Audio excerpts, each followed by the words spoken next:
नमस्कार नमस्कार my dear friends. आइए आज बात करता हूं आपसे एक बहुत सच्ची घटना की।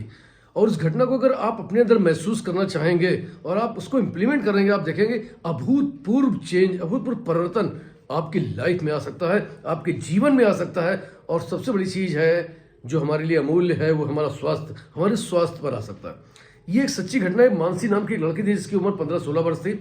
वो काफी समय से एनीमिया नामक एक रोग से पीड़ित थी। इस रोग के लिए लगातार उसका इलाज चला था, काफी समय से, लेकिन उसे कोई आराम नहीं मिल रहा था।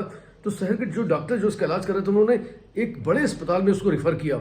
और वहां पर जाने के बाद अस्पताल के जो दूसरे डॉक्टर्स थे, उन्होंने उनका पूरा शारीरिक परीक्षण में कुछ टेस्ट करने का निर्णय लिया कि टेस्ट करने के बाद मैं देखता हूं कि इसकी कैसे से इलाज किया जा सकता है। सारे टेस्ट आए, लेकिन डॉक्टर आश्चर्यचकित थे कि इतने दिनों से बीमार लड़की थी और उसके सारे टेस्ट सामान्य हो रहे थे, लगभग सामान्य थे। तो उनको लगा कि ऐसा तो होना नहीं चाहिए, ये लड़की बीमार अवस्था में मेरे पास रेफर करी गई है। उन्होंने सारे टेस्ट दोबारा से करने का प्रयत्न किया या निर्णय लिया। दोबारा से सारे टेस्ट होते हैं और दोबारा से सारे टेस्ट होने के बाद भी वो सारे टेस्ट जो हैं नॉर्मल आते हैं। और जब सारे टेस्ट नॉर्मल आते हैं, डॉक्टरों के लिए ये बहुत अचंभे करने वाली बात थी। उन्होंने पुराने डॉक्टर से भी कंसल्ट किया। कंसल्ट करने के बाद उन्होंने निर्णय लिया एक बार उस लड़की से बात करते हैं। उस लड़की के पास एक डॉक्टर गए कि बेटा अब तुम पूरी तरीके से स्वस्थ हो और अब तुम्हारी छुट्टी की जाती है। लड़की ने कहा हाँ डॉक्टर साहब, मुझे भी ऐसा लग रहा है, मैं फील कर रही हूँ कि मैं स्वस्थ हूँ और मुझे अब जाना चाहिए, मैं यहाँ क्यों हूँ। डॉक्टर साहब ने कहा लेकिन बेटा एक बात मैं तुमसे जानना चाहता हूँ कि क्या यहाँ आने से पहले तुम्हारी कोई ऐसी घटना कोई तुम्हारे जीवन में घटी जो थोड़ी सी अलग थी, थोड़ी सी विचित्र थी, या जो आपको लग रहा है कि मेरे लिए एक अलग घटना थी, ऐसा कुछ तुम्हारे साथ हुआ, घटित हुआ क्या?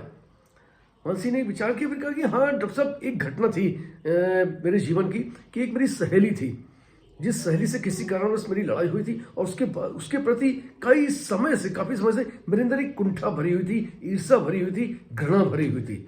लेकिन जब मैं हॉस्पिटल आ रही थी तो पता नहीं क्यों एकाएक मेरे मन में एक बदलाव आया, एक भाव आया कि क्यों ना उसको क्षमा कर दिया जाए, जो हो गया सो हो जाने दो। और ये क्षमा भाव मेरे अंदर है और मैंने मन ही मन उसे क्षमा कर दिया और उसके बाद मेरी एक सकारात्मक भावना हो गई। जैसे ये चीजें आई, उसके बाद मैं अस्पताल में एडमिट हो गई। उसके बाद मैं अब आपके सामने हूँ। डॉक्टर को समझने में तनिक भी देर नहीं लगी कि ये जो है, जैसे ही इसके हृदय में क्षमा भाव आया, एक सकारात्मक संदेश गया, एक पॉजिटिव आवरण गया, एक पॉजिटिव एटीट्यूड उसके अंदर आया, वो रसायन बढ़ना शुरू हो गए, उसके ब्लड के अंदर परिवर्तन आना शुरू हो गया और इस धीरे से इस बीमारी से बाहर आना शुरू हो गई। दोस्तों ये फैक्ट है कि 70-80% प्रॉब्लम्स जो है हमारे अंदर जो आती हैं, वो तनाव के कारण आती हैं।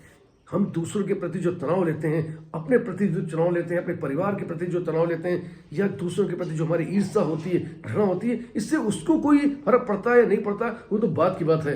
लेकिन इस तनाव से, इस ईर्ष्या से, इस घृणा से, इस देव से सबसे ज्यादा जो प्रभाव पड़ता है वो हमको पड़ता है, हमारे शरीर पर पड़ता है। क्योंकि वो नकारात्मक रसायन जो होते हैं वो लगातार हमारे शरीर में प्रवाह करते हैं और वो कहीं ना कहीं हमारे ऑर्गन्स को वीक करते हैं और खराब करते हैं।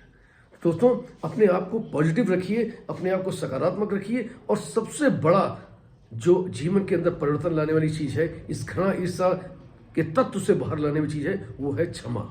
आप क्षमा करना सीख जाइए, देखिए आपके जीवन में एकदम तनाव रहित हो जाएंगे, एक जीवन आपका बहुत निर्मल और बहुत सुंदर हो जाएगा। Wish you all the best. Thank you very much everybody. I love you all. फिर मिलूंगा किसी प्यारी कहानी थॉट के साथ आपके दोस्त पीयूष संजय। तब तक के लिए इस क्षमा के भाव को अपने अंदर निरंतर लाइए, जिससे आप तनाव मुक्त रह सके। नमस्कार।